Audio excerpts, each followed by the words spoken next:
Today, let us look at some of the basic characters in the Chinese language to know where they come from and how they were created for us to remember them better. We will start with the character person or man. Man is the measure of the world, so we start with this character. This character is pronounced in Mandarin as 人 It is composed of two strokes. A stroke, by the way, is a single continuous movement of a pen. Now let's see how we can remember this character better by associating it with its meaning. When we examine this drawing, it looks like how the people from 6,000 years ago would draw a person or man. So this character is actually a drawing of a person. We see that characters originated from figures they represent. All basic characters are based on pictures or drawings, but you cannot use pictures to describe everything. So what are we going to do? Let's see what other characters are related to the first character we discussed. Human, person, man, that's the same character. How are the other characters related to this? Let's have another one.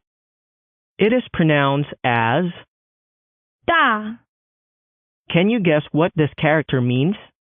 Using our imagination, we will see that this is a person. When this person wants to show people how big he is, he uses his hands. These are his hands. To show people how big he is, he stretches his arms and opens them wide.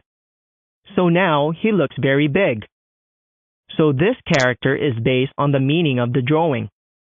The character is similar to the drawing of a person whose arms are stretched out to show how wide he can reach out. So the word is big. And in Chinese, we write it this way. This time, let's look at the character 天 It is a character that is related to the person and also related to big. 天 Has 4 strokes. 1, 2, 3, 4. 天 Comes from. 大 Let's go back to the figure whose arms are stretched out to show how big he is. No matter how far he will stretch out his arms, they will never be bigger than the heaven or the sky above him. If we go back to the last figure we had, which is big, all we have to do is add another stroke on top to indicate the sky, which is higher and bigger than the person, and we have the character sky. So that is where the character sky comes from. Now, wasn't that easy? If we relate 天 to 大 人 and if we look at where they come from, it would be easier for us to remember Chinese characters. Imagination helps a lot. So learn the Chinese characters with your imagination and trace where the characters come from. Better yet, you can create your own stories as long as it helps you remember.